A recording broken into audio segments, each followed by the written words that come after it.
주학에 맞추어 묵상기도 하심으로 주일 일부 예배로 하나님 앞에 영광을 드리겠습니다.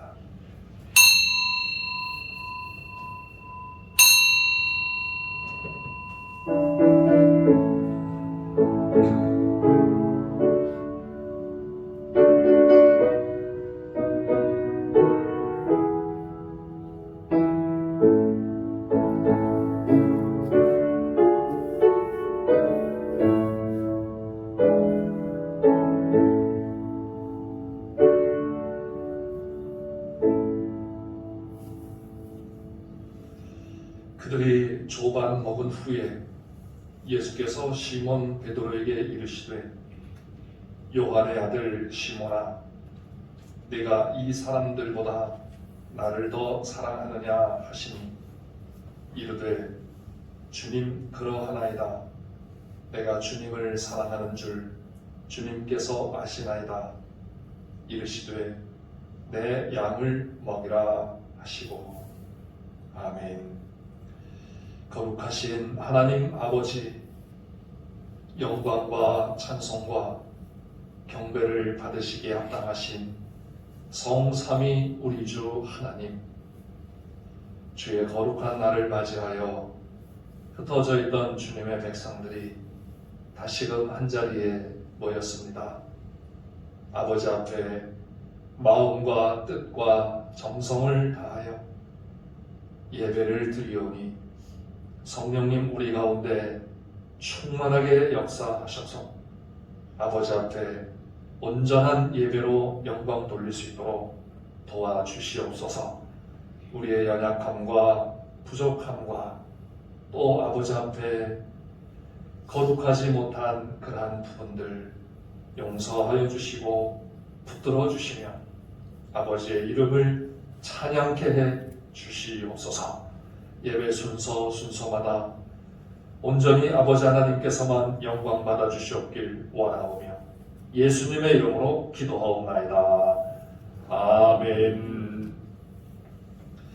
다 같이 일어나셔서 찬송가 10장을 드리겠습니다. 10장 찬송가, 먼저 찬송가는 34장입니다.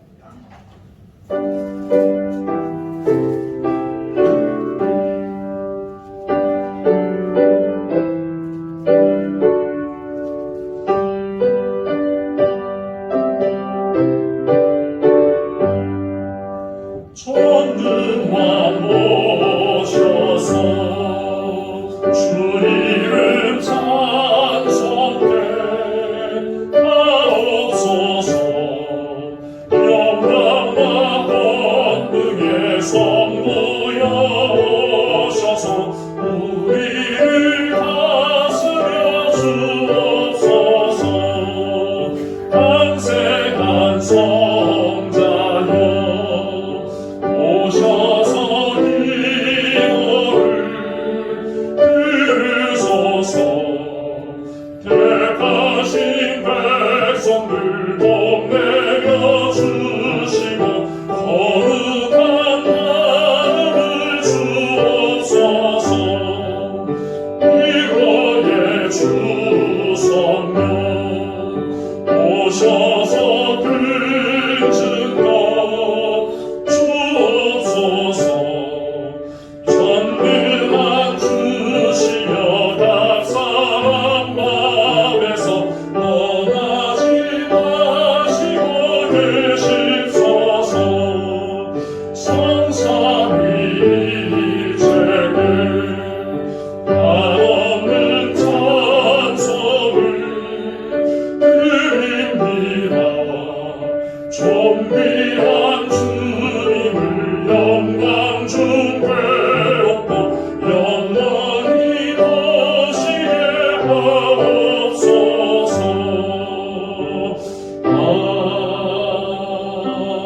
아멘.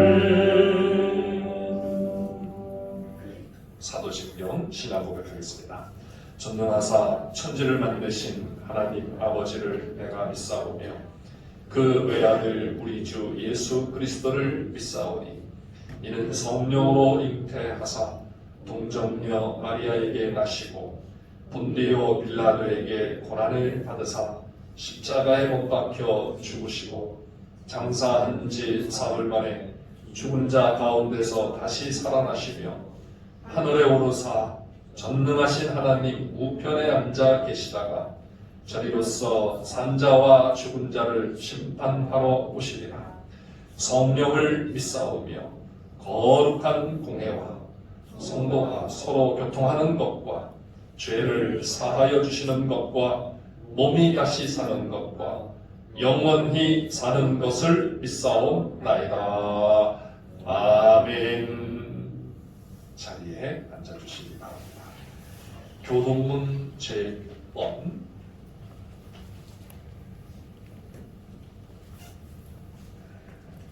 교동문 제6번 시편 10편의 말씀 프로젝트를 참조해 주시도록 하겠습니다. 교동문 제6번 시편 10편의 말씀입니다. 여호와여 일어나옵소서, 하나님이여 손을 드옵소서, 가난한 자들을 잊지 마옵소서.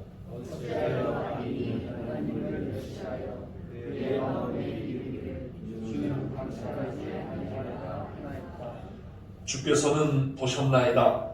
주는 재앙과 원한을 감찰하시고 주의 손으로 갚으려 하시오니 외로운 자가 주를 의지하나이다. 주는 벌써부터 보화를 도우시는 이시니이다. 악인의 팔을 꺾으소서. 악한 자의 악을 더 이상 찾아낼 수 없을 때까지 찾으소서. 여호와께서는 영원 무궁하고 왕이시니 이방 나라들이 주의 뜻에서 멸망하리라. 여호와여, 주는 겸손한 자의 소원을 들으셨사오니 그들의 마음을 준비하시며 귀를 기울여 들으시고 고아와 압제당하는 자를 위하여 심판하사 세상에 속한 자가 자신을 이어가지 못하게 하시리라. 아멘. 장세진 장로님 나오셔서 우리를 대표하여 기도하시겠습니다.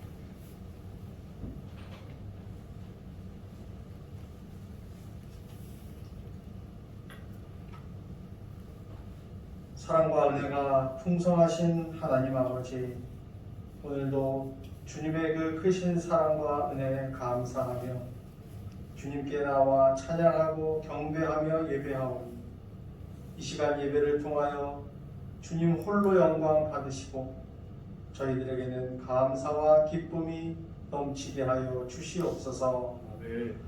예수 그리스도의 십자가 보혈로 저희들의 죄를 사하시고 하나님 나라의 백성 삼아주신 은혜 감사를 드립니다. 예수 그리스도의 제자로서의 사명을 온전히 감당하며 믿음의 군사로 살아가기에 부족함이 없도록 성령님 저희들을 늘 붙드시고 함께하여 주시옵소서. 하나님 아버지, 설 명절이 다가왔지만 거리두기로 인하여 고향 방문도 못하고 가족들이 함께 모여 기쁨의 교제도 나누지 못하는 안타까운 상황이 계속되고 있사오니 저희들을 불쌍히 여기시고 긍휼을 베풀어 주시옵소서. 어려움 속에서도 소규모로 대면 예배를 드릴 수 있도록 은혜 내려주심에 감사를 드립니다. 예배의 소중함을 깨닫고 그 기쁨과 감사함으로 더욱더 하나님 나라를 위하여 충성할 수 있는 믿음을 더하여 주시옵소서. 하나님 아버지, 이 나라와 온 인류에 긍휼을 베풀어 주시고 주님의 강한 손으로 붙들어 주시기를 간절히 원합니다. 코로나19의 위기 앞에서 서로 힘을 합쳐 지혜롭게 극복할 수 있도록 이기적인 마음들을 내려놓고 사랑으로 하나 되어 모든 문제들을 해결해 나갈 수 있도록 은혜를 더하여 주시옵소서. 먼저 믿는 저희들이 이웃들을 사랑하는 마음으로 기도하게 하시며 주님의 행하실 일들을 믿음의 눈으로 바라보는 지혜로운 저희들 되게 하여 주시옵소서. 양서 중앙교회를 사랑하시는 하나님 아버지, 안전하게 교회 증축 공사가 마무리되고 이제 준공을 앞두고 있사오니 끝까지 모든 과정에 형통한 복을 허락하여 주시고 교회를 통하여 하나님의 영광이 온전히 드러나게 하여 주시옵소서. 아멘. 이 땅에 그루터기 같은 교회가 되어 깨어지고 상처받은 영혼들이 주님 안에서 쉼과 평안을 얻는 복되고 은혜로운 축복의 통로가 되게 하여 주시옵소서. 아멘. 하나님 아버지, 하나님 나라와 교회와 또 연약한 성도들을 위하여 늘 깨어 기도하며 말씀으로 양육하시는 담임 목사님에게 성령 충만함으로 함께하사 말씀을 깨닫는 지혜를 날마다 더하시고 피곤치 않도록 늘 붙들어 주시옵소서. 오늘도 선포되는 귀한 생명의 말씀으로 성도들의 믿음이 자라나고 은혜가 넘치며 말씀을 붙들고 살아가도록 역사하여 주시옵소서. 아멘. 하나님 아버지, 주님께 간절한 마음으로 기도하는 모든 성도들의 기도에 응답하여 주시기를 간절히 원합니다. 노쇠하고 연약한 성도들을 눈동자와 같이 지켜주시고 교회를 위하여 물질과 기도로 헌신하는 모든 성도들의 삶에 은혜와 복으로 채워주시기를 원하오며 우리의 소망 되시는 예수 그리스도 이름으로 감사하며 기도드리옵나이다. 아멘.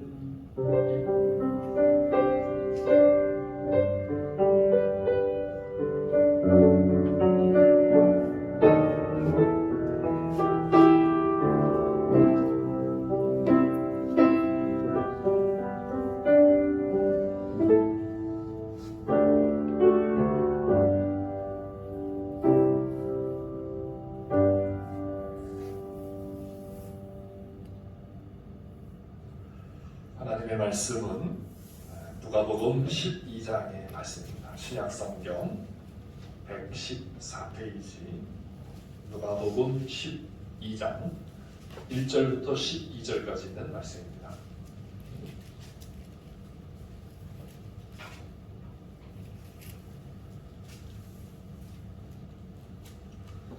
누가복음 12장 1절부터 12절까지 있는 말씀 제가 봉독하겠습니다. 그동안에 무리 수만 명이 모여 서로 밟힐 만큼 되었더니 예수께서 먼저 제자들에게 말씀하여 이르시되 바리새인들의 누룩 곧 외식을 주의하라. 감추인 것이 드러나지 않을 것이 없고 숨긴 것이 알려지지 않을 것이 없나니 이러므로 너희가 어두운 데서 말한 모든 것이 광명한 데서 들리고 너희가 골방에서 귀에 대고 말한 것이 지붕 위에서 전파되리라. 내가 내 친구 너희에게 말하노니 몸을 죽이고 그 후에는 능히 더 못하는 자들을 두려워하지 말라. 마땅히 두려워할 자를 내가 너희에게 보이리니 곧 죽인 후에 또한 지옥에 던져 넣는 권세 있는 그를 두려워하라. 내가 참으로 너희에게 이르노니 그를 두려워하라. 참새 5마리가 두 아사리온에 팔리는 것이 아니냐. 그러나 하나님 앞에는 그 하나도 잊어버리시는 바 되지 아니하는도다. 너희에게는 심지어 머리털까지도 다 세신 바 되었나니 두려워하지 말라. 너희는 많은 참새보다 더 귀하니라. 내가 또한 너희에게 말하노니 누구든지 사람 앞에서 나를 시인하며 인자도 하나님의 사자들 앞에서 그를 시인할 것이요 사람 앞에서 나를 부인하는 자는 하나님의 사자들 앞에서 부인을 당하리라. 누구든지 말로 인자를 거역하면 사하심을 받으려니와 성령을 모독하는 자는 사하심을 받지 못하리라. 사람이 너희를 회당이나 위정자나 권세 있는 자 앞에 끌고 가거든 어떻게 무엇으로 대답하며 무엇으로 말할까 염려하지 말라. 마땅히 할 말을 성령이 곧 그때에 너희에게 가르치시리라 하시니라. 아멘. 오늘은 영상 찬양으로 나의 자랑 오직 십자가라는 제목의 찬양을 안산 시립합창단 찬양으로 함께 영광을 돌리겠습니다.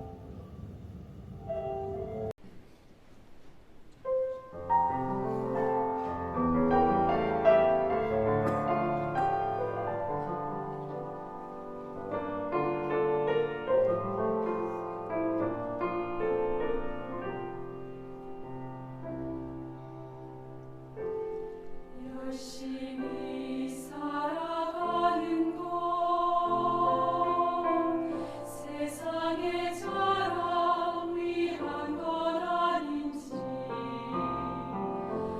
나의 생각과 마음이 나의 자랑에 있지 않은지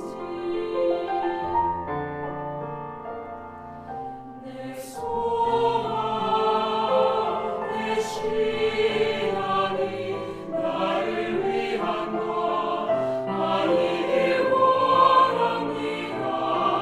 날마다 내가 죽고 날마다 나를 버리길 원합니다.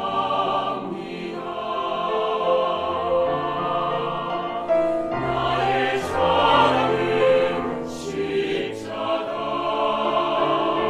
나의 사랑은 오직 십자가 예수의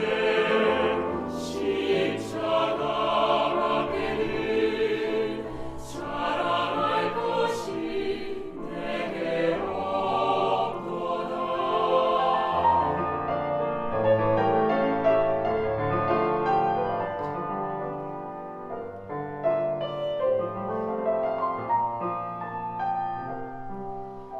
내 소망, 내 신앙이 나를 위한 것 아니길 원합니다. 날마다 내가 죽고 날마다 나를 버리길 원합니다. 나를 살리신 그 십자가에 세상 욕심 못 따르며 내 몸에 예수의 흔적이 새겨지니 기도합니다.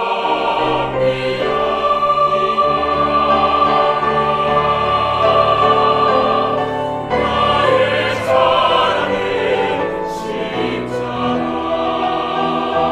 나의 사랑은 오직 십자가 예수의 십자가밖에 자랑할 것 내게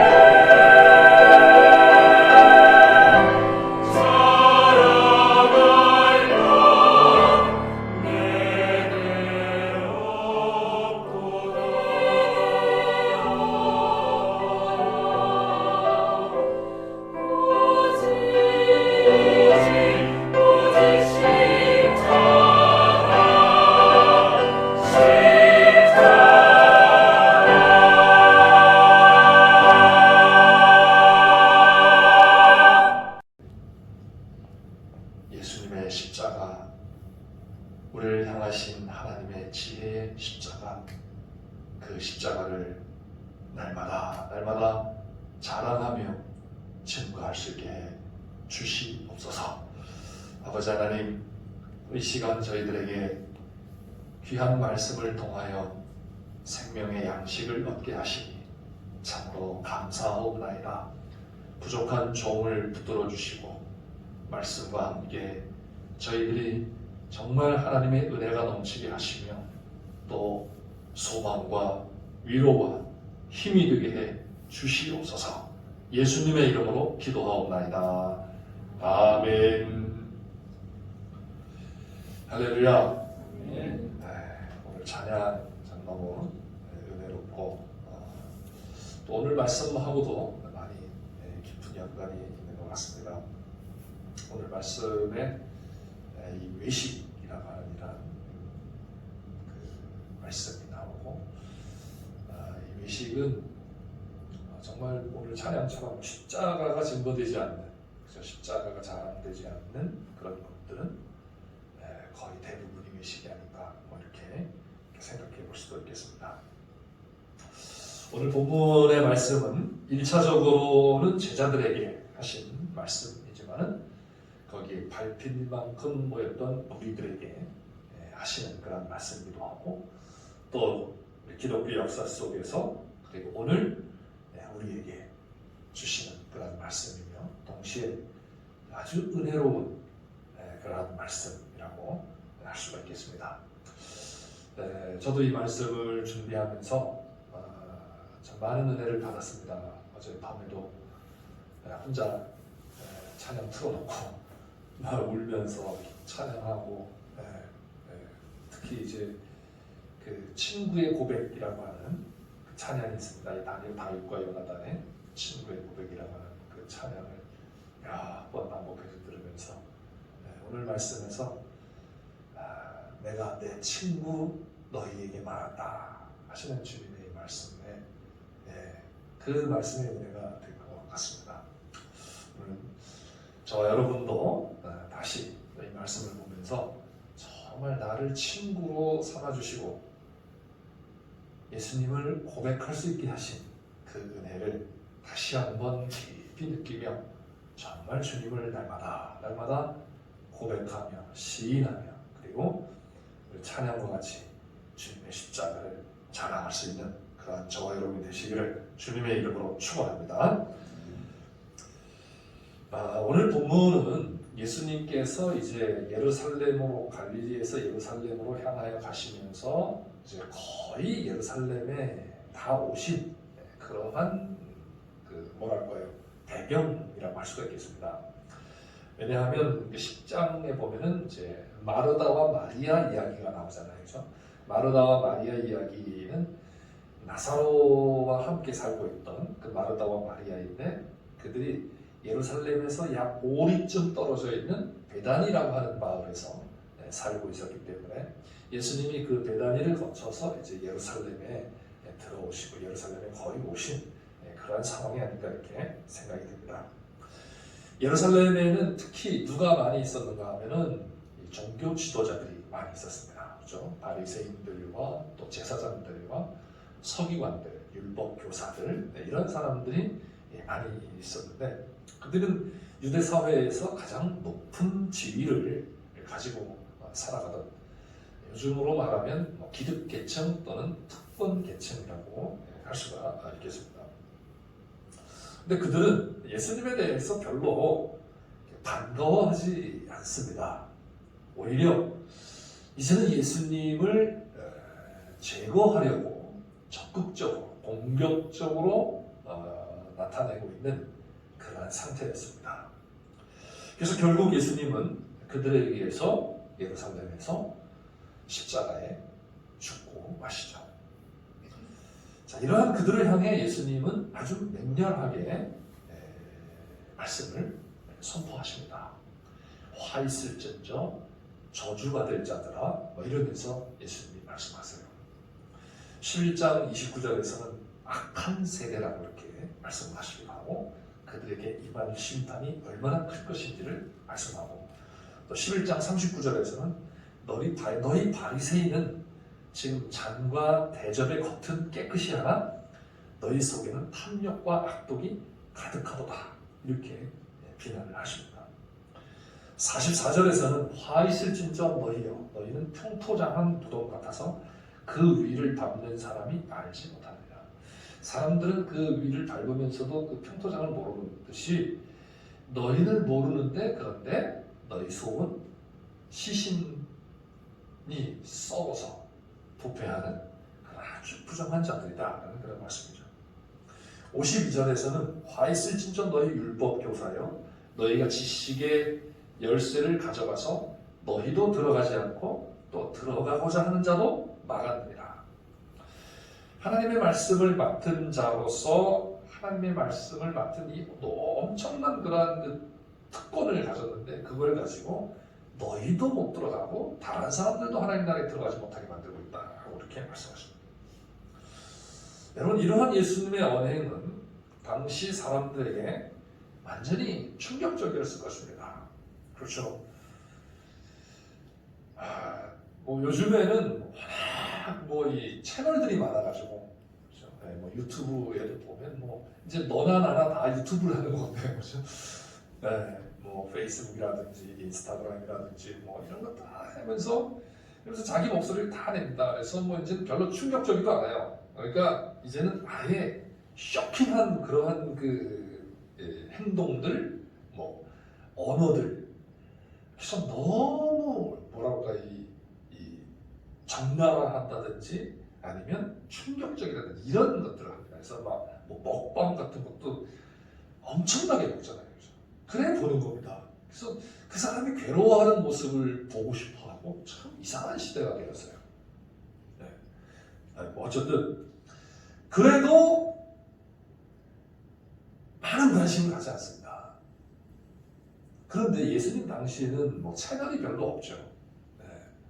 그러한 예수님이 이 종교 지도자들을 향해서 이 유다 사회의 사람들이 종교 지도자들을 존중하고 또 자타가 공인하는 의로운 사람들인데, 그런데 예수님이 그들을 향해서 맹비난을 퍼붓습니다. 이 독사의 자식들아 하면서 또 화있을 진짜 하면서, 그래서 너희는 위선자며 외식하는 자다 막 이러니까 사람들이 눈이 어떻게 되겠습니까? 열리겠죠. 사실은 그동안 그들에 의해서 얼마나 많은 고난을 당했겠습니까? 물론 육체적인 고난도 고난이지만 율법의 이 무거운 짐을 지고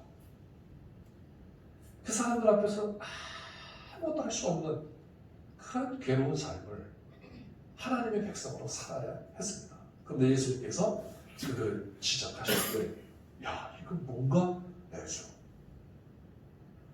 게다가 예수님께서 가시는 곳마다 귀신들을 물리치시고 병자들을 고치시며 심지어 보리떡 5개와 물고기 2마리를 가지고 5,000명을 배불리 먹이셨으니 예수님에 대한 일반 사람들의 생각은 어마어마했을 것입니다. 충격적이고. 그래서 오늘 1절 말씀을 보면 그 동안에 무리가 수만 명이 모여서 밟힐 만큼 되었다. 서로 밟힐 만큼. 수만 명이라고 하는 것은 셀 수 없는 숫자를 의미하는 것으로 정말 발 디딜 틈이 없을 만큼 몰려들었다라고 하는 것을 말씀합니다. 그러니까 엄청나게, 여러분 생각해 보세요. 양수리에 수만 명이 모였다. 지금 양수리에 하루에 세미원에 오는 그런 관광 오는 사람이 3,000명 정도 된다는데 그래도 그냥 바글바글 하잖아요, 그죠? 그래서 막 차가 밀리고 막 그러는데. 이게 수만 명이 한번 와보세요. 어마어마하게 하겠습니다. 작은 마을에 수만 명이 온다. 자, 그런데 그때 예수님이 취하신 행동과 말씀이 뭔가 하면 1절에 이렇게 말씀하십니다. 예수께서 먼저 제자들에게 말씀하여 이르시되 바리새인들의 누룩 곧 외식을 줄이라 이렇게 말씀하세요. 왜 예수님이 느닷없이 이런 말씀하실까? 느닷없는 건 아니죠. 왜냐하면 앞에 11장에서 예수님께서 이 바리새인들의 그 외식과 위선 이런 겉과 속이 다른 그러한 모습들 이것을 지적을 하셨기 때문에 이 말씀을 하신 것 같습니다. 그런데 그 환경이 어떤 환경인가 하면 수만 명의 사람이 밟힐 만큼 모였을 그 당시에 그 상황에서 이 말씀을 하셨다는 것입니다.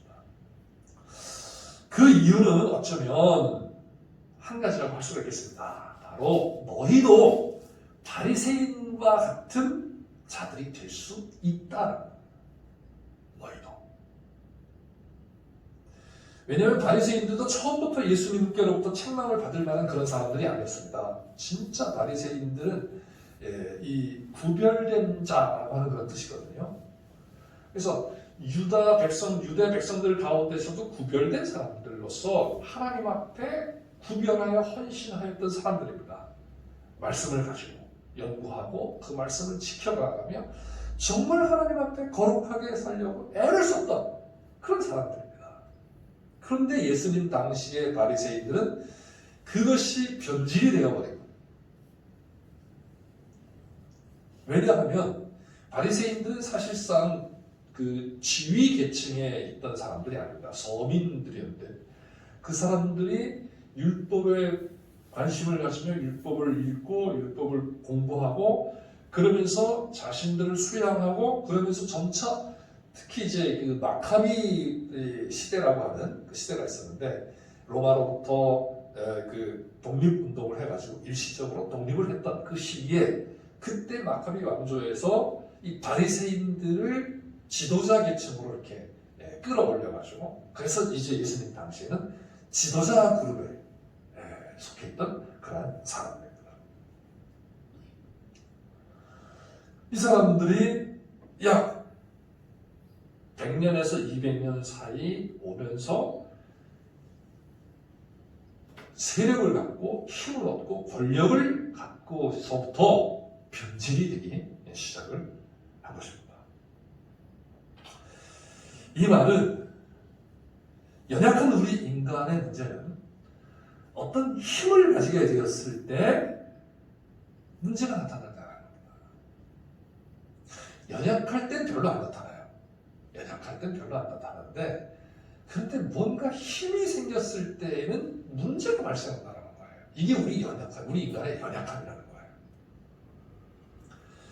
권력이나 인기 같은 그러한 힘을 얻게 되면 문제가 발생하기 쉽다는 겁니다.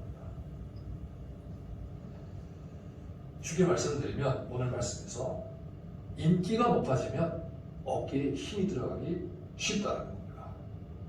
저도 그렇습니다.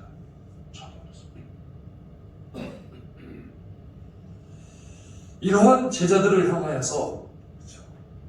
예수님께서 바리새인들의 외식을 주의하라. 바리새인들의 외식이 누룩 같다는 거예요. 예수님의 이 치솟는 인기로 인해서 수많은 무리가 모여들어 발 디딜 틈조차 없이 서로 밟히는 상황이었는데 예수님의 인기로 덩달아 제자들도 자신들이 힘이 있는 것처럼 생각하게 될 수 있다는 겁니다. 되었다라고 말씀드리기 좀 이상하지만 이게 굉장히 우리 인간의 취약한 부분입니다. 내가 능력이 있는 게 아니라 나와 함께 있는 사람의 능력이 있어서 같이 이렇게 올라갈 때 그때 굉장히 위험하죠. 예수님이 제자들에게 경고를 하십니다. 바리새인들의 누룩을 주의하라. 누룩이라고 하는 것은 좋은 면으로 예수님이 말씀하실 때가 있고 또 부정적인 그러한 측면에서 말씀하실 때가 있습니다. 오늘은 부정적인 그러한 차원이죠. 좋은 측면으로는 천국에 대해서 말씀하실 때 천국은 마치 가루 서말 속에 갖다 놓은 누룩과 같다. 그래서 그 가루 전체를 다 이렇게 부풀게 하는, 변화시키고 그리고 성취시키는 그런 천국의 역동적인 역사를 이 비유로 말씀하실 때 이 누룩 비유를 말씀하셨습니다. 그런데 오늘은 부정적인 측면이죠. 부정적인 측면에서는 부풀게 하는 것을 이렇게 변질시키는 것으로 말씀하십니다. 본질을 변질시킴으로 왜곡과 곡해와 그래서 진정한 정통에서 벗어나게 되는 것을 의미하는 것입니다. 외식을 누룩에 비유해서 말씀하셨습니다. 이것은 정통에서 벗어나 안과 밖이 다른 삶을 살아가는 것을 말하고 가르침과 생활이 다른 것을 말하는 것. 또 이것은 더 나아가서 이 사람에게는 이렇게 말하고 저 사람에게 저렇게 말하는 그러한 식으로 바뀌어갈 수도 있다는 것. 누가는 이미 예수님께서 11장에서 바리새인들과 율법 교사들에 대한 그들의 외식을 책망하셨습니다. 자, 앞에서 말씀하셨죠. 이미 하나님의 아들 예수님이 이 땅에 메시아로 오셨음이 증거되고 있음에도 주님의 능력을 바알세불의 힘을 빌어서 행하고 있다고 하며 계속하여 표적을 보이라고 요청하는 것, 이것이 그들의 위선이요 외식이에요. 그렇죠? 이미 이렇게 증거가 나타나는데도 그거를 외면하고 다른 증거를 달라. 이거는 안 믿겠다라고 하는 그런 것이죠. 그래서 예수님이 그들을 악하다, 악한 세대다. 지금 누가는 예수님의 이 사역을 계속해서 어떤 그 흐름 속에서 말씀하고 있는가 하면은 하나님의 아들이 이 땅에 메시아로 오셔서 하나님 나라의 복음을 전파하시는데, 그런데 그분을 받아들일 것이냐 아니면 받아들이지 않을 것이냐, 이것을 계속 깔고 갑니다. 이미 그분이 하나님의 아들이라는 증거가 여실하게 드러났는데도 불구하고 그분을 받아들이지 않는 것, 이게 뭐냐? 이게 악함이고, 그러면서도 자기들은 하나님을 잘 믿는다라고 생각하는 이 사람들에 대해서 그게 외식이고 위선이다라는 겁니다. 자신들의 그 속에는 탐욕과 악독으로 가득 차 있는데도 불구하고, 그래서 그 어두운 데서는, 사람들이 안 보는 데서는 그 탐욕적인 생활을 하면서 사람들 앞에서는 거룩한 모습으로 나타난다는 겁니다. 이것을 예수님이 지적하신 것이죠. 그래서 그들은 겉은 깨끗이 닦아 번들을 하지만 그 속에는 탐욕과 악독이 가득한 이중적인 외식자들이에요. 하나님께 11조는 드리지만 하나님의 말씀을 지키지 아니하고 이웃 사랑은 행하지 않는 이중적인 외식을 행하고 있었습니다. 그래서 그들을 평토장한 무덤과 같다, 이렇게 말씀을 하셨죠. 다른 사람들이 그 무덤을 밟고 지나가면서도 그것이 무덤인지 모를 정도로 완벽하게 위선자들이었다는 것입니다. 다른 사람들도 깨닫지 못할 뿐만 아니라 이 위선이라고 하는 것, 외식이라고 하는 게 참 어려운 게 뭔가 하면 자기도 잘 깨닫지 못한다는 겁니다. 이것이 11장 45절에 이렇게 말씀합니다. 한 율법사가 예수님께 대하여 대답하여 이르되 선생님, 이렇게 말씀하시니 우리까지 모욕하심이니까. 우리는 안 그런데 왜 우리까지 이렇게 모욕을 합니까? 라고 이렇게 말하는 거죠. 이게 심각한 문제예요. 말씀을 하는데도 몰라요. 이게 완벽한 외식이요, 완벽한 위선입니다. 사랑하는 성도 여러분, 우리도 마찬가지로 우리는 좀 다르다, 이렇게 생각하면 참 위험해지기 시작합니다. 나는 좀 달라, 그래도 나는 좀 달라. 사랑하는 성도 여러분, 그러면 예수님은 여지없이 그들의 위선과 외식을 책망하실 겁니다. 언제? 하나님 앞에 심판을 받을 때. 그렇죠? 하나님의 심판 자리에 있고 그 옆에 예수님이 변호사로 서십니다. 변호사로 서시는데, 그런데 예수님을 시인하는 사람들에 대해서는 예수님이 하나님 앞에서 그를 시인하십니다. 그런데 예수님을 받아들이지 않는 사람은 하나님 앞에서 그를 받아들이지 않으십니다. 이게 하늘 법정이에요. 그때 여지없이 우리의 외식이 드러날 수 있다는 것이죠. 그럼 참 이게 굉장히 절망스러워요. 여기까지만 있다면 절망스러운데, 그런데 예수님이 제자들에게 말씀하세요. 두 가지 말씀하십니다. 하나는 경고의 말씀을 하시고, 하나는 격려의 말씀을 하십니다. 경고의 말씀은 진짜 두려워할 분을 두려워하라는 겁니다. 두려움이 있을 때 우리가 외식을 안 한다는 겁니다. 어떤 두려움?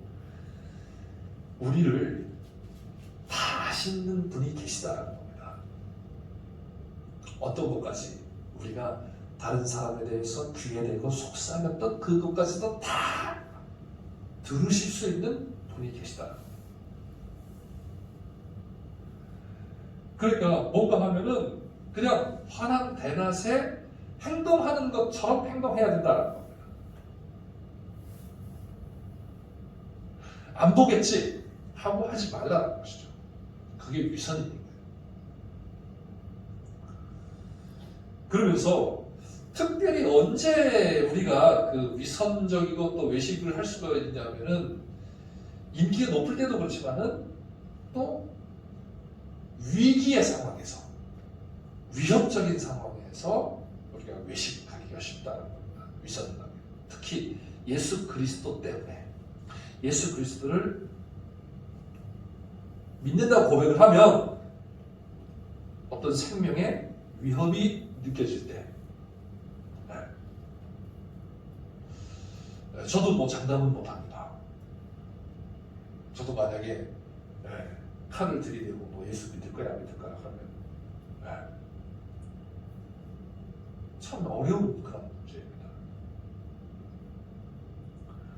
그때 예수님 뭐라고 말씀하시냐면 너희 몸만 죽이는 자들 두려워하지 말고 몸과 그 죽은 후에, 몸을 죽인 후에 지옥에 던지시는 그분을 두려워하라, 이렇게 말씀하세요. 그러면 이것은 이제 어떤 말씀으로 되는가면 너희 몸만 죽일 수 있는 그런 권세들에 대해서 어떻게 할 수 있다? 담대해질 수 있다는 것. 그 말씀을 하시는 것이죠.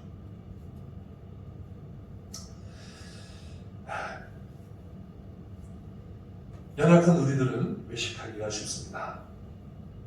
많은 사람들의 주정을 받는다거나 많은 사람들에게 서야 하고 그들로부터 뭔가 칭찬과 인정을 받게 될 때 우리 인간은 내가 아닌 다른 모습으로 나타나기를 바라고 그렇게 하려고 애를 쓰기 쉽습니다. 실상은 아주 연약한 존재인데 마치 무척 강한 사람처럼 보이려고 하기 쉽고 모든 것을 아는 것처럼 또 능력 있는 것처럼 보여지게 하려고 애를 쓰기 쉽습니다.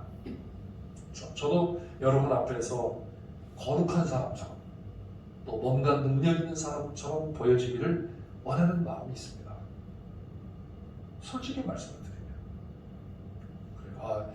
김신 목사님 그러면 다른 목사님보다 좀 다른 특별한 어떤 능력이 있으면 그런 마음이 있죠. 그래서 부족한 부분들 이런 것들은 또 취약한 부분들은 감추고 또 감추려고 합니다. 그런데 그 모든 것이 백일하에 드러날 수 있다는 것입니다. 왜? 그것을 아시는 분이 계시기 때문에. 이런 면에서 우리는 절망적입니다. 제자들의 연약한 모습은 주님의 십자가 앞에서 여실히 드러났습니다. 제자들의 수제자라고 하는 베드로의 예수님에 대한 3번의 부인은 그의 호언장담과 함께 너무나 치명적인 연약함을 드러낸 그러한 모습 아니었겠습니까? 그래서 어디 쥐구멍이라도 있으면 그냥 가서 숨고 싶었을 것이고 정말 가룟유다처럼 죽어버리고 싶었을 겁니다.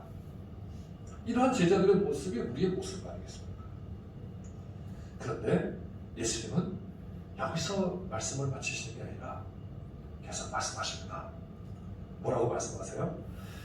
내가 내 친구 너희에게 말하노니. 할렐루야. 한번 따라해 보세요. 내가 내 친구 너희에게 말하노니.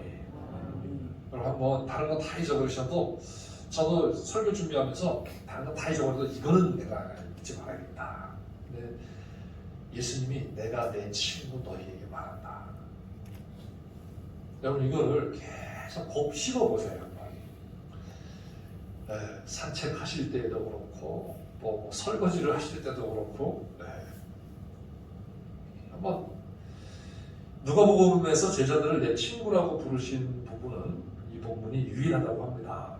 근데 하필 오늘 이 본문의 본명에서 왜 이렇게 부르셨을까라는 거죠. 예수님 당시 헬라 사회에서 친구는 모든 것을 함께 공유하는 관계를 의미한다고 합니다. 그래서 예수님은 아버지도 친구들과 함께 공유를 하는 거예요. 그래서 내 아버지를 너희도 아버지라고 부르게 해주는 거예요. 왜? 우리를 친구로 삼으셨기 때문에. 그래서 너희는 기도할 때 이렇게 기도해라. 하늘에 계신 우리 아버지. 예수님이 나와 여러분을 우리로 이렇게 만드신 거예요. 예수님과 함께 우리가 되게 하셨어요. 무엇으로? 친구가 되게 해서. 친구에게는 하지 못할 말이 없습니다. 모든 것을 숨기지 않고 다 공유할 수 있는 것이 친구입니다. 그렇죠? 부모님에게도 드리지 못하는 것을 친구에게는 말할 수 있어요. 자기 아내에게도 말하지 못할 것을 친구에게 말할 수가 있고, 자기 남편에게 말하지 못할 것을 친구에게 말할 수가 있습니다. 이게 친구거든요. 그래서 예수님은 요한복음 15장 15절에서는 이제부터는 너희를 종이라 하지 않고 친구라 하겠다고 말씀하셨습니다. 그러면서 아버지께서 나에게 말씀하신 것을 내가 너희에게 다 알려주겠다. 이게 친구예요, 친구. 주님은 제자들에게 내가 내 친구 너희에게 말한다고 하십니다. 여러분, 이 말씀을 읽으면서 예수님의 제자들이 얼마나 예수님의 그 말씀에 감동이 되었겠습니까? 그리고 이 말씀을 읽던 오고 오는 모든 기독교 역사 속에 이 말씀을 읽었던 주님의 백성들이 얼마나 많은 은혜를 받았고 눈물을 흘렸겠습니까? 주님이 나를 친구로 삼으셨다는 거예요. 저도 이 말씀을 읽으면서 어제 눈물이 그냥 왈칵 나더라고요. 주님이 내 친구가 되셨네. 주님이 나를 친구로 삼으셨다는 거예요. 그리고 알려주시는 거예요. 너 무줄대지 말아라는 거예요. 까불지 말아라는 거죠. 왜? 너 그러다가 완전히 망한다는 겁니다. 이걸 알려주시는 거예요. 친구니까. 그래서 주의하라는 거예요. 너를 다 알고 계신 분이다. 거죠.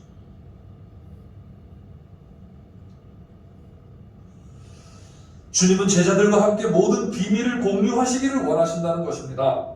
그들의 약함과 아픔도 함께 공유하시기를 원하신다는 거예요. 할렐루야. 여기에 소망이 있는 거 아니겠습니까? 그렇죠? 우리의 잘못된 거, 우리의 감추고 싶은 거니까 다 드러내시겠다. 거기에 우리가 어떻게 설 수 있겠습니까? 그렇죠. 우리 더럽고 추한 그런 부분들, 또 우리의 거짓되고 위선된 부분들 여기 한번 다 까버려 보세요. 그럼 우리가 여기서 누구와 같이 있겠습니까? 야, 김신 목사 그런 사람이었어? 그러고 그냥 금방 떠나죠. 그런데 예수님이 그 말씀하시지만은 뭐라고 말씀하세요? 내가 너희를 친구로, 내가 내 친구 너희에게 말한다. 내 친구라고 그러세요. 내 친구. 위선은 그러면서도 안 깜짝하는 것이 위선입니다. 바리새인들과 율법 교사들의 위선이 되는 것은 그 감추어진 것을 주님과 함께 공유하지 못하기 때문이에요. 친구는 좋은 것도 같이 공유하지만은 아픈 것도 같이 공유하는 거예요. 그래서 나의 부족한 것, 나의 연약한 것, 나의 어떤 또 드러내기 어려운 그런 부분들, 이런 것들을 누구한테는 이야기할 수 있냐면 친구한테 얘기할 수 있어요. 근데 친구가 없으면 얘기를 못하는 거예요. 바리새인들은 친구가 없어요. 그래서 그걸 못하는 겁니다. 얼마나 그 사람들이 힘들었겠어요, 솔직히 말해서. 자기 안에 있는 이 부패한 그 모습을 보면서. 마틴 루터는 그것 때문에 그냥 육체적인 고통을 일부러 겪으면서 그 자신의 이 내면의 그 더러운 부분들을 그걸 씻어내려고 했습니다. 근데 안 된 거예요. 그런데 예수 그리스도의 십자가가, 그죠? 그게 자기를 씻겨줄 겁니다.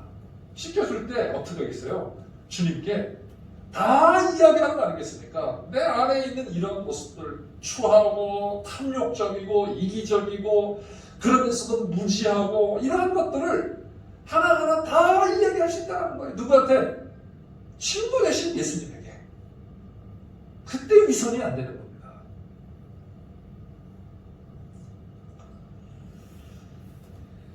C.S. 루이스라고 하는 사람이 순전한 기독교라고 하는 책에서 이렇게 말합니다.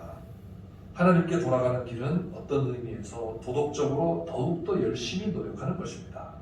그러나 또 다른 의미에서 보면 이런 노력은 우리를 고향으로 인도해 주지 못합니다. 이 모든 노력은 하나님을 향하여 당신이 이 일을 하셔야 합니다. 저는 못합니다. 라고 고백하게 되는 그 지극히 중대한 순간까지만 우리를 인도해 갈 수 있습니다. 이 말이 뭔가 하면은 우리의 노력이 도덕적 선한 그런 노력이 아무리 노력을 해도 우리의 본향까지 인도해 줄 수 없다는 거예요. 어디까지 할 수 있냐. 이렇게 해보니까 해도 안 된다는 거예요. 하나님이 하셔야 됩니다라는 거죠. 저는 못합니다. 여기까지 인도해 줄 수 있다.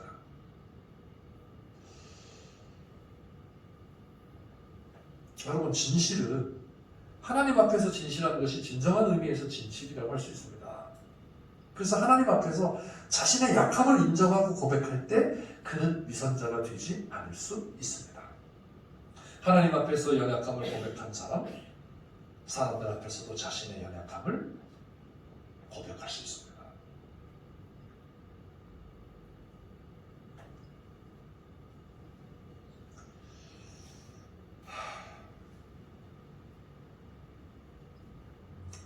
하나님은 우리의 현재뿐만 아니라 우리의 미래, 궁극적 하나님 나라의 임재와 함께 지금도 영원히 다스리실 분이시기 때문에 그분 앞에 진실한 사람, 그 사람은 위선에서 벗어날 수가 있는 것이죠. 하나님은 우리 모든 인생을 궁극적으로 심판하실 분이십니다. 그래서 하나님을 두려워하라 이렇게 말씀을 하십니다. 그런데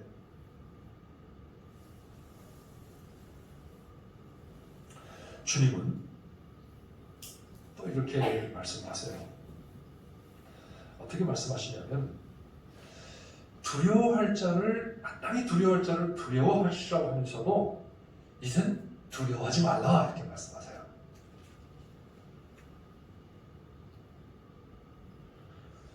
왜냐하면 너희가 두려워하는 그분이 두려움의 대상이시지만은 동시에 그분이 너희를 귀히 여기신다는 거예요.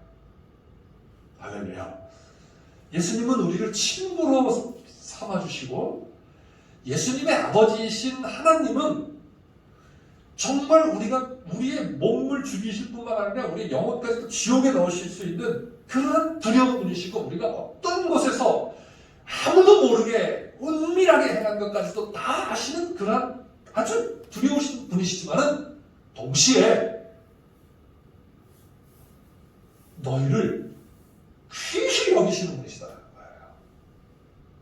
어떻게 귀히 여기신다면 6절, 7절 말씀이죠. 참새 5마리가 두 아사리온에 팔린 것이 아니냐? 그러나 하나님 앞에는 그 하나도 잊어버리시는 바 되지 아니하는도다. 너희에게는 심지어 머리털까지도 다 세신 바 되었나니 두려워하지 말라. 너희는 많은 참새보다 더 귀하니라. 이렇게 말씀하세요. 마태복음 10장에서는 참새 2마리가 한 아사리온에 팔린다고 이렇게 말씀하세요. 근데 오늘 누가복음에서는 몇 마리가 두 아사리온에 팔린다고 그래요? 5마리. 두 아사리온이면 4마리야잖아요. 그죠? 2마리가 한 아사리온이면은 4마리가 두 아사리온인데 근데 여기서 5마리를 말해요.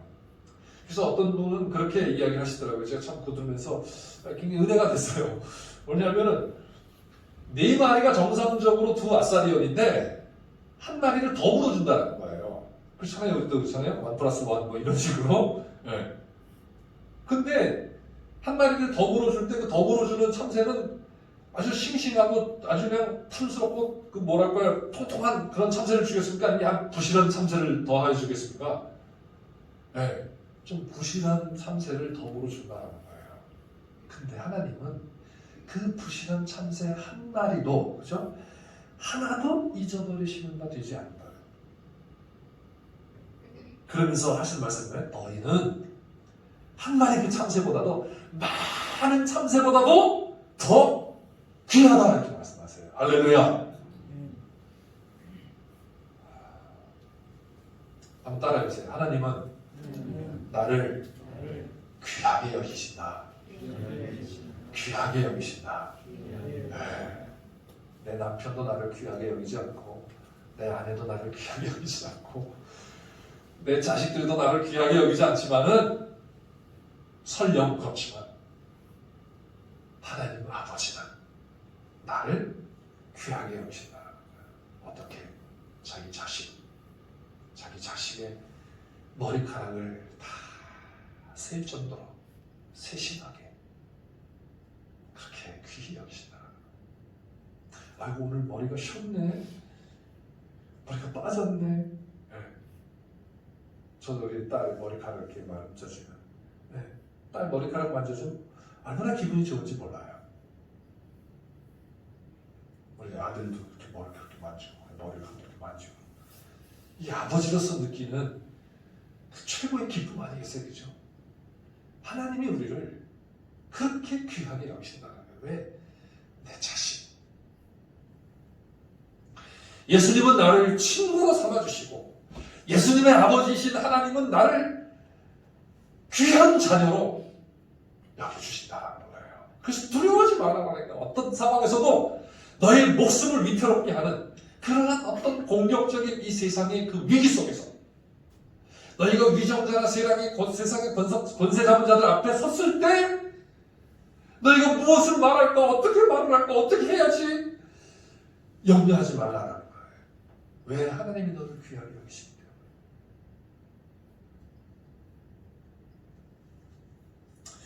우리의 마음이 약해지는 것은 이런 하나님의 손길과 그분에 대한 신뢰가 흔들릴 때가 아니겠습니까?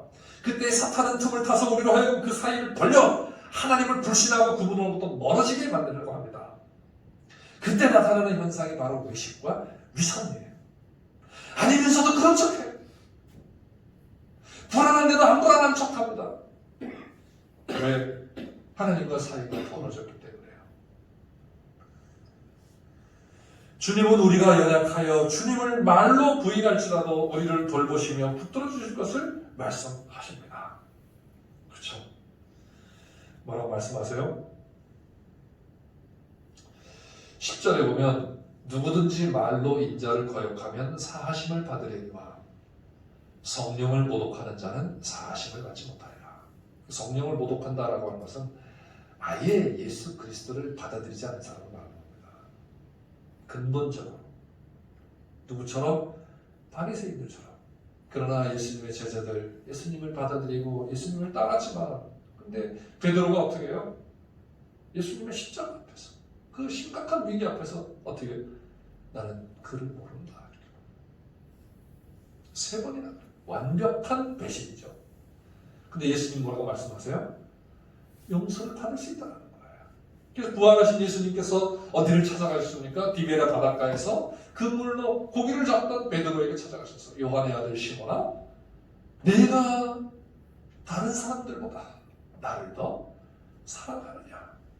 그때 베드로가 대답합니다. 주님, 내가 주님을 사랑하는 것을 주님이 아십니다. 그래서 나는 연약합니다. 주님을 사랑한다 하지만 연약합니다. 그때 시몬아, 내가 내 양을 네게 맡길 테니 내 양을 먹이라. 네, 어제 그 친구의 고백이라고 하는 찬양과 함께 요한의 아들 시몬아의 찬양을 또 들으면서 제가 그 말씀에 이 은혜를 받고 실제적으로 제가 결정을 했다는 게 좀 이상하지만은 그래서 신학대학에 가게 된 그 말씀 아니겠어요? 요한의 아들 시몬아, 내가 나를 다른 사람들보다 사랑하느냐? 그래서 또 눈물이 나는 거예요. 야, 이렇게 연약하고 부족하고 참 그죠? 이 어두운 데서 행한 건 내 이런 데서 하면 다 부끄럽고 이건 해놓으면 정말 야, 김신이 저놈이었어 이런 그런 사람인데 주님은 나를 친구로 삼아주시고 그리고 내가 다른 사람들보다 나를 더 사랑하느냐? 주님, 내가 연약하지만 주님 사랑합니다. 자, 이렇게 두려움에 주님을 대받아했던 베드로가 사도행전 4장에 가면 담대하게 위정자들 앞에서 하나님의 말씀을 듣는 것이 옳으냐, 사람의 말을 듣는 것이 옳으냐 이렇게 말을 합니다. 그래서 복음을 주님의 십자가의 죽으심과 부활을 증거하는 것을 두려워하지 않았던 모습을 우리는 볼 수가 있습니다. 주님은 말씀하십니다. 사람이 너희를 회당이나 유정자나 권세 있는 자 앞에 끌고 가거든 어떻게 무엇으로 대답하며 무엇으로 말할까 염려하지 말아라. 마땅히 할 말을 성령이 곧 그때에 너희에게 가르치시리라. 성령님을 통하여 마땅히 할 말을 가르쳐 주시기 때문에 우리는 두려워하지 않아도 됩니다. 우리는 단지 이렇게 기도할 뿐입니다. 주님, 저는 이렇게 담대하게 고백하지만, 저는 지금 이렇게 담대하게 고백하지만 어쩌면 위기의 상황에 처할 때 주님을 부인할 수도 있는 연약한 존재입니다. 성령님께서 나와 함께 하시며 담대함과 지혜를 주셔서 능히 주님을 시인하게 하시며 그로 인해 겪어야 할 고난을 견디며 이길 수 있게 주십시오. 사랑하는 성도 여러분, 주님을 시인한다는 것, 날마다 시인한다는 것 쉽지 않은 문제입니다. 자칫 외식과 위선으로 갈 수도 있습니다. 그런데 주님은 우리에게 하나님 아버지가 어떤 분이신지를 말씀해 주시고 경고하실 뿐만 아니라 주님이 우리를 내 친구라고 부르시며 그러면서 아버지 하나님이 너희를 얼마나 귀하게 여기시는지 그것을 말씀해 주십니다. 그리고 우리가 기도할 때 성령님을 통하여 우리도 능히 세상을 담대하게 이기게 하시는 것을 다시 한번 확신하면서 여러분의 삶을 주님과 동행하는 한 걸음 한 걸음 주님과 동행하며 승리의 삶을 살아가는 삶이 되시기를 주님의 이름으로 축원합니다. 기도하겠습니다. 하나님 아버지, 오늘도 말씀을 통하여 우리에게 깨닫게 하시고 또 주의를 받게 하시고 동시에 위로와 격려를 주시니 감사하옵나이다. 이 말씀 의지하며 우리 앞에 펼쳐진 이 세상 앞에서 주님을 날마다 시인하며 승리할 수 있게 주시옵소서. 예수님의 이름으로 기도하옵나이다. 아멘.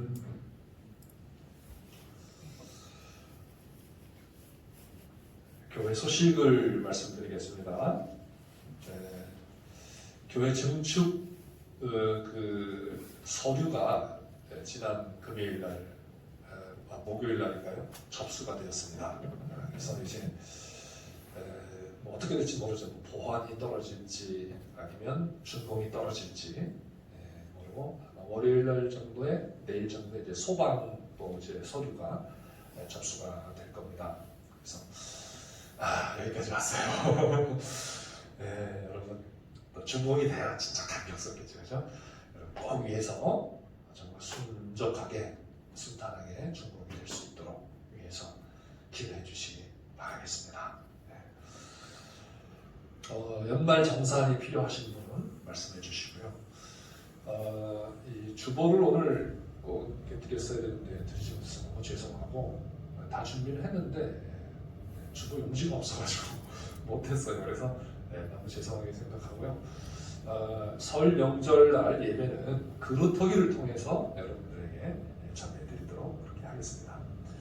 이제 우리 다 같이 일어나셔서 찬송가 515장 부르신 후에 축도하시고 마치겠습니다. 515장이 죄송합니다. 430장 430장 먼저 찬송가는 456장입니다. 430장 주와 같이 길 가는 것.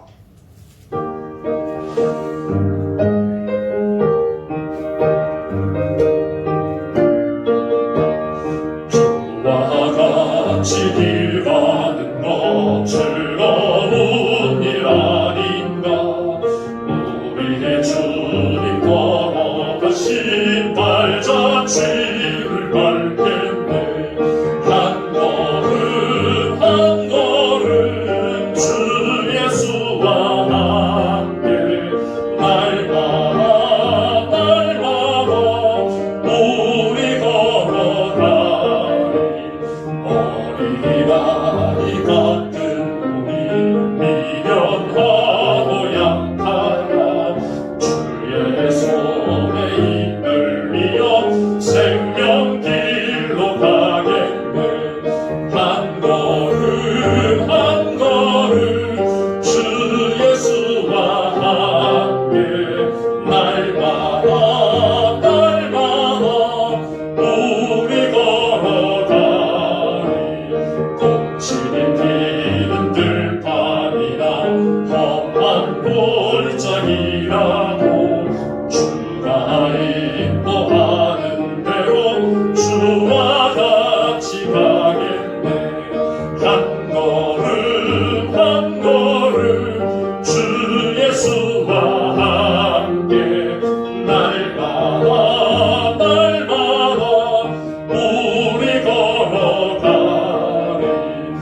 선지자의 몸같이 우리들도 천국에 들려 올라갈 때까지 주와 같이 걷겠네.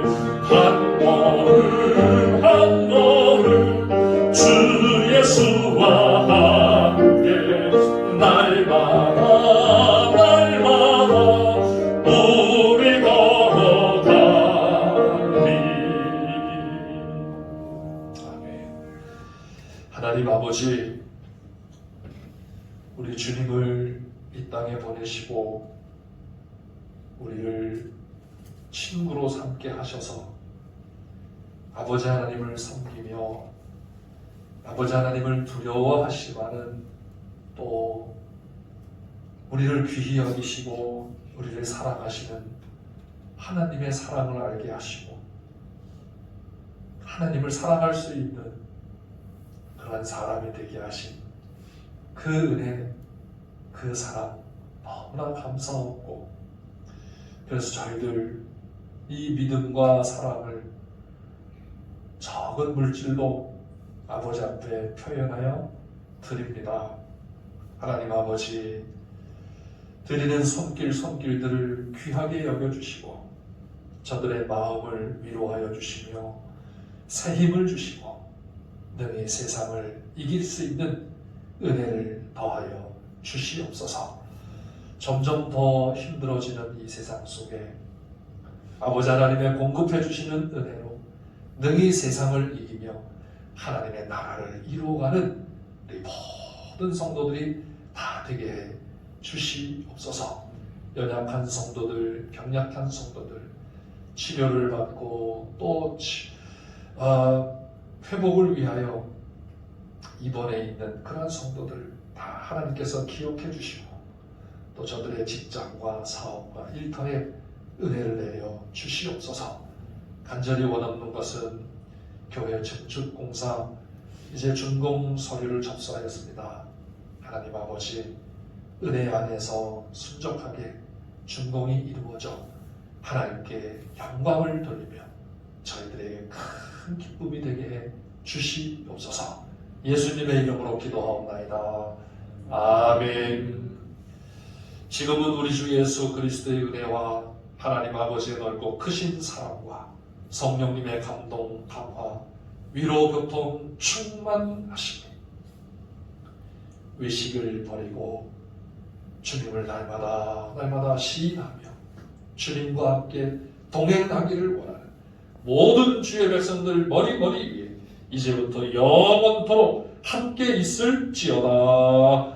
아멘.